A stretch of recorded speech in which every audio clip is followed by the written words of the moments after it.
If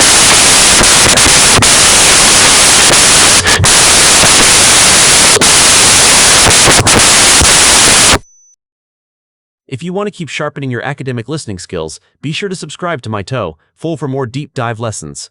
Let's continue working toward your target score together. Get ready to listen to a university lecture. Listen to a talk in a neuroscience class. Today we're going to discuss synesthesia, a neurological trait where the stimulation of one sensory pathway leads to automatic involuntary experiences in a second sensory pathway. Essentially, the senses become interconnected, causing individuals to perceive the world in a multisensory way. For example, a synesthete might literally taste a specific flavor when they hear a certain musical note, or see a vibrant shade of blue when they think of the letter A. It is important to note that this is not a medical disorder, but rather a fascinating variation in how the human brain is wired and organized. One of the most common forms is grapheme color synesthesia, where letters or numbers are consistently associated with specific colors. In a landmark study, researchers used functional MI scans to observe the brains of synesthetes as they listened to spoken words. They found that the visual cortex, specifically the area responsible for processing color, became highly active even though the participants were blindfolded. This provided objective evidence that these experiences are not just products of an overactive imagination, but are rooted in physical neural crosstalk between different regions of the brain. The primary implication of this trait is that many synesthetes possess superior memory skills, as they can use color or taste as additional mnemonic cues to recall complex information like dates or names. However, a major limitation is that this condition can sometimes lead to sensory overload in highly stimulating environments, such as a crowded city street or a noisy concert. For these individuals, the constant barrage of unintended sensory inputs can become distracting or even overwhelming. Nevertheless, studying synesthesia offers scientists a unique window into how the brain integrates information to create our conscious reality. Listen to a talk in a neuroscience class. Since the speaker is a professor, expect a highly organized lecture that moves from a central definition to supporting examples and limitations. The professor begins by defining the main topic, synesthesia, as an automatic involuntary process. This establishes that the sensory overlap occurs without the person's conscious effort. Essentially, the senses become interconnected, causing individuals to perceive the world in a multisensory way. Here, she simplifies the definition by explaining that the senses become interconnected.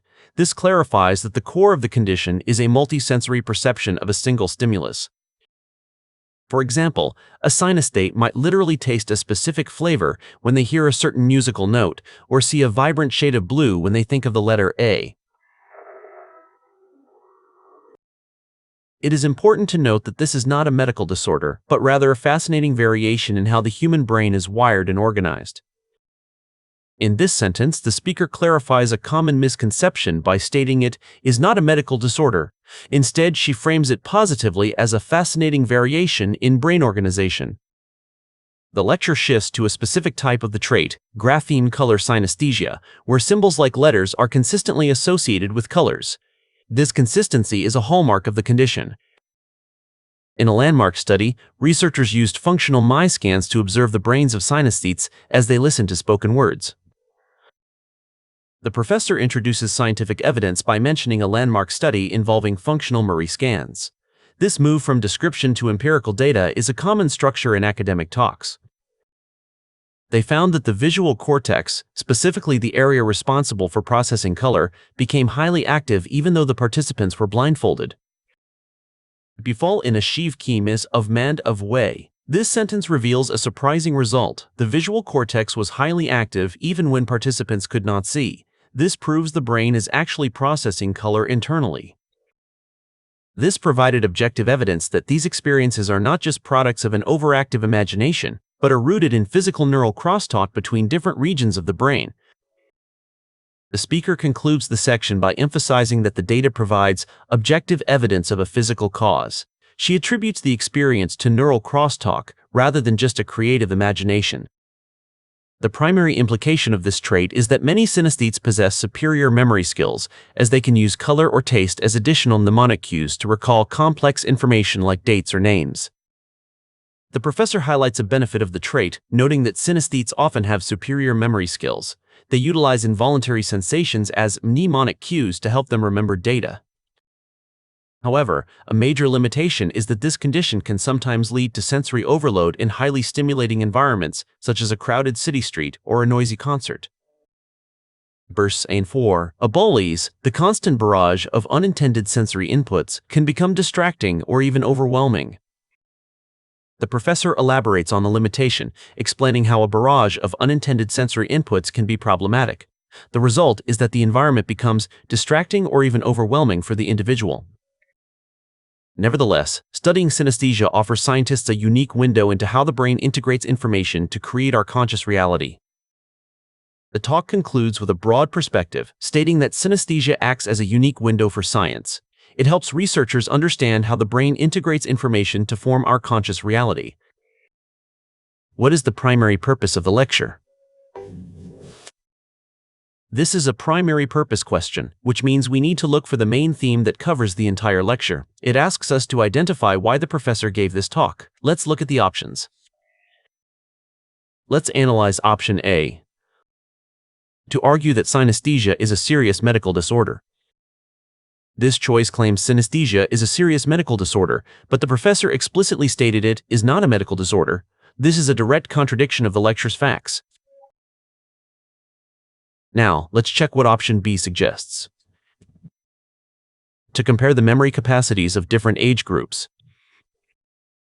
Option B mentions different age groups, a detail that was never discussed in the talk. While memory was mentioned, the comparison of age groups is completely outside the scope of this lecture. Here is option C. Let's see if it fits. To describe how the visual cortex processes bright colors.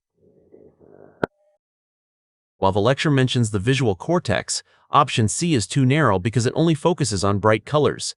The talk was about the general neurological crossing of senses, not just color processing. Finally, let's evaluate option D. To explain the neurological basis and effects of synesthesia.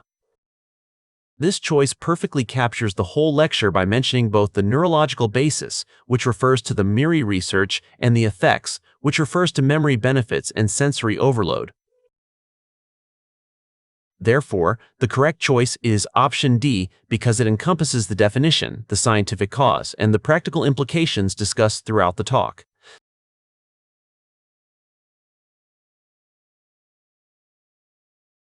According to the professor, what did Myers scans reveal about synesthetes? This question asks for a specific detail about what my scans showed.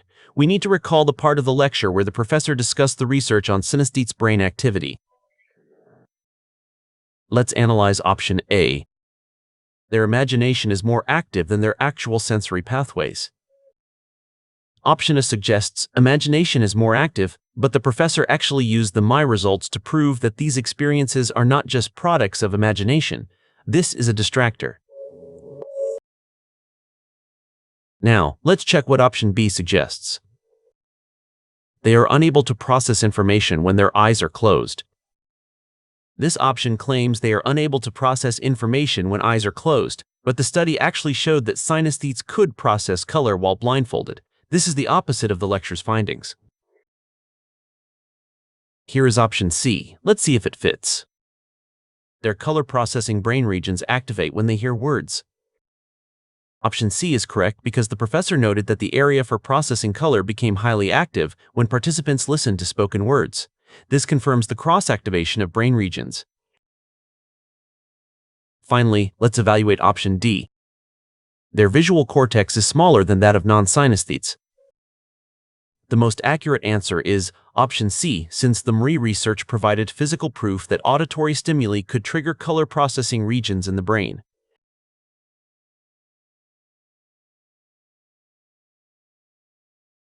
What can be inferred about a student with grapheme color synesthesia?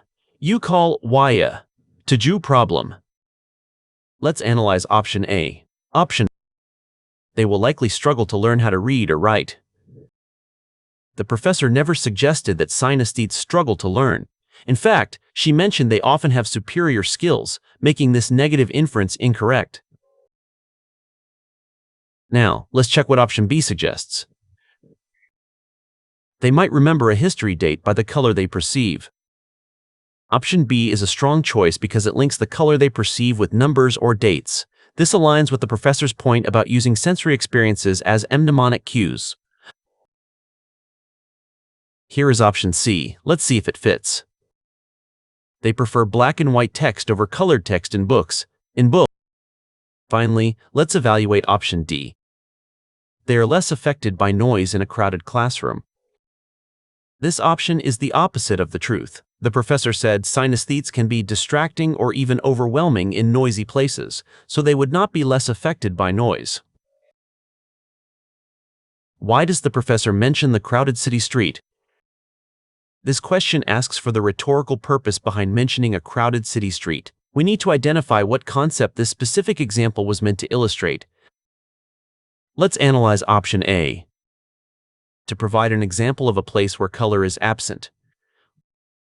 The professor mentions the street as a place of high stimulation, not as a place where color is absent. This choice misunderstands the context of the example. Now, let's check what option B suggests. To show how urban environments have evolved over time. While the street is an urban environment, the lecture did not discuss how these places have evolved. This option brings in outside information that was not in the talk. Here is option C. Let's see if it fits. To explain where most synesthetes prefer to live and work. The professor implies that these environments can be difficult for synesthetes, so it is unlikely she mentioned them to say they prefer to live there. This contradicts the overwhelming nature of the environment. Finally, let's evaluate option D. To illustrate a situation where synesthesia might be overwhelming. Option D is the correct answer because the professor uses the street as a specific illustration of a highly stimulating place that causes sensory overload. The most accurate answer is option D, since the professor specifically linked the city street example to the negative limitation of sensory overload. B. So your all-in and enter process. Always pay attention to how a professor defines a term and then provide scientific evidence to support it. Recognizing these structural patterns will help you predict the questions and answer them more accurately. Keep practicing these connections, and you'll see your score improve.